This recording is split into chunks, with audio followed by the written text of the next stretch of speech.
Start by adding 1 cup of whole wheat flour to a bowl. Then add 1 tablespoon of flaxmeal,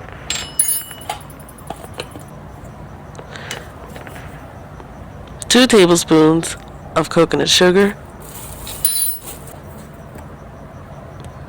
a half a teaspoon of cinnamon, and combine these ingredients together.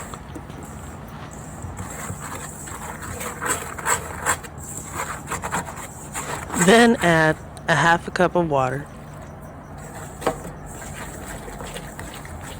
Combine these ingredients together and create a dough. If it's too wet, add more flour. If it's too dry, add more liquid, a teaspoon at a time. For me, the dough was a little bit too wet, so I'm going to add more flour, about a teaspoon or a handful of it. Now I'm going to add a little bit more. I feel like it's a little too wet, and I'm going to begin kneading it slightly.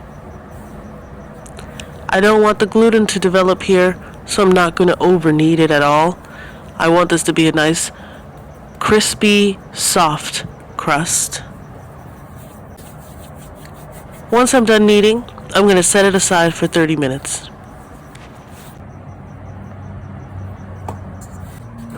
Once my dough has rested, I'm going to add it to the preferred pie pan.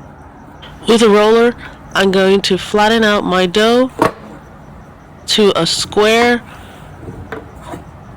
Then I'm going to add some flour at the bottom of the pie pan, and I'm going to add my stretched out dough, and I'm going to gently place it on top of the pan. And I'm going to use my roller to remove any excess crust from the edges. For the filling, I'm going to add a half a cup of soy milk. I'm going to add that to a blender. Then I'm going to add 1 cup of pumpkin puree,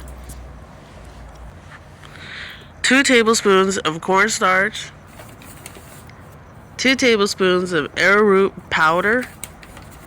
I'm also going to add 2 tablespoons of coconut sugar, 2 tablespoons of maple syrup. I'm also going to add a half a teaspoon of cinnamon, 1/4 of a teaspoon of pumpkin spice, and some grated nutmeg, and a 1/4 of a teaspoon of some vanilla bean powder. And then we're going to blend this concoction really smooth and then add it to our pie crust. Once our pie crust is cooked, we're going to add the filling and bake it back again at 350 degrees for about 12 to 15 minutes. I'm going to make 2 pies, this large one and a small one. I'm going to be adding some filling to the small crust.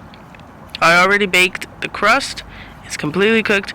I'm just going to add the filling, and I'm going to bake this one as well for about 10 minutes or 12.